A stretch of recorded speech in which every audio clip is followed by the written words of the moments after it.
Thank you for joining me today. It's Brian Gubernick, and welcome to the No Days Off podcast, where we believe that every single day brings a new opportunity to get better. Let's get into today's topic. I think it's a fun one. Today, we're going to be discussing the 5 whys method of problem solving.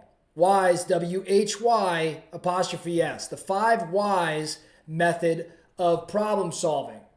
So let's talk about this. Now, it's funny for me to use this 5 whys approach because in some past episodes, I've talked around how using a question that starts with the word why is actually one of the weaker questions you can ask.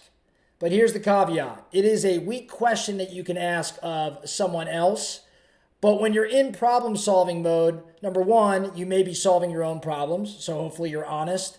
When you ask a question with why, people have a tendency to skate around the issue or potentially even not give you the full truth. But since you're asking yourself, I'd like to think you're going to be honest. Number one. And number two, when you're using this 5 whys method, again, it's a problem-solving technique. You're working together. It is not typically a back and forth coaching type conversation. I think you'll understand a little bit more as we run through this. So the 5 whys method of problem solving, it actually, as far as I know, started with the Toyota company. Toyota was using it as part of its lean production process. You can dig into that or Google that if you'd like. But Toyota really kind of put this problem-solving technique on the map, this method of asking why 5 times to dig down to the root cause of the problem. And again, it was something they were using for their production process. But it is applicable all throughout life, all throughout business, all throughout your relationships. And so let's talk through what this looks like. And I think the best way to go about doing it is to actually just give you some real life examples. So let's assume that you have a sales business and your sales business is down. Okay? So my sales business is down. My numbers are down month over month or year over year. So the first why, I would ask a question like, why is my business down? And the answer in this example, well, because I'm not setting enough appointments. Why number 2? Why am I not setting enough appointments? And the answer, because maybe I'm not talking to enough people. Okay. Number 3, why am I not talking to enough people? Well, because I am not spending time making phone calls. Okay. Number 4, why am I not spending time making phone calls? Well, because I do not have time set aside in my calendar. And the 5th why, the last why, well, why do I not have time set aside in my calendar? Well, maybe because I've never actually blocked it and I don't have accountability in my world.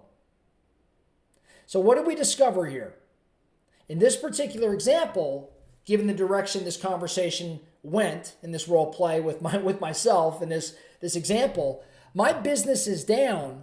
I gave a bunch of symptoms, but the actual root problem, the reason it's down is because I've never actually blocked time to make these calls, to talk to enough people, to make appointments. I've never blocked time, and I also said I didn't incorporate any sort of accountability. It's a very straightforward analysis of a root problem. Now, that could have gone lots of different ways. I'm sure you're thinking through maybe a scenario in your mind right now. Now, this applies to more than just business. Let me give you another example. Why is my relationship with my significant other maybe not as strong as it once was? And an answer, because we're just disconnected. Well, why are we disconnected? Because we don't communicate like we used to. Well, why do we not communicate like we used to? Well, because we're not spending quality time together. Why aren't we spending quality time together? Well, because the kids dominate our schedule and they take precedence. So lastly, why do the kids dominate and take precedence? Well, because we allow it to happen and we don't set time aside together. So I give that example because it's a really common one. We see lots of symptoms here, but why is my relationship with my significant other in this example not as strong as it once was? It's because the kids take precedence and we really allow it to happen, and we stop setting time aside together. And that's very, very common. And so you see relationships maybe not going the direction that they want to go or they used to go because of lots of reasons, but the core issue is they just stopped allocating time. They stopped sitting down, they stopped conversing. And in this example, they just allowed the kids' schedules to take precedence. So the focusing questions, I guess, for you today.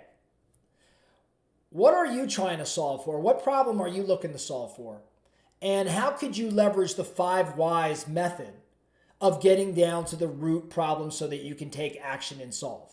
Where does this apply in your business? Where does it apply maybe in your health, maybe in your relationships, or anywhere else in your world, right? From why am I not learning this concept at the rate I would like to learn it, to why am I not having fun with my friends in my social circle? I mean, you can apply this everywhere, and the further you dig, the more you will sift through the symptoms and the byproducts, I should say, of the core problem.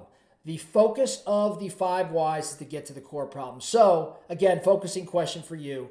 Where can you apply this today and change the way you're addressing, or maybe first identifying a problem and then changing the way that you're going about addressing it?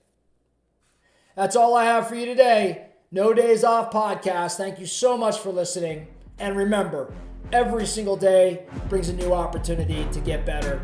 So let's get after it.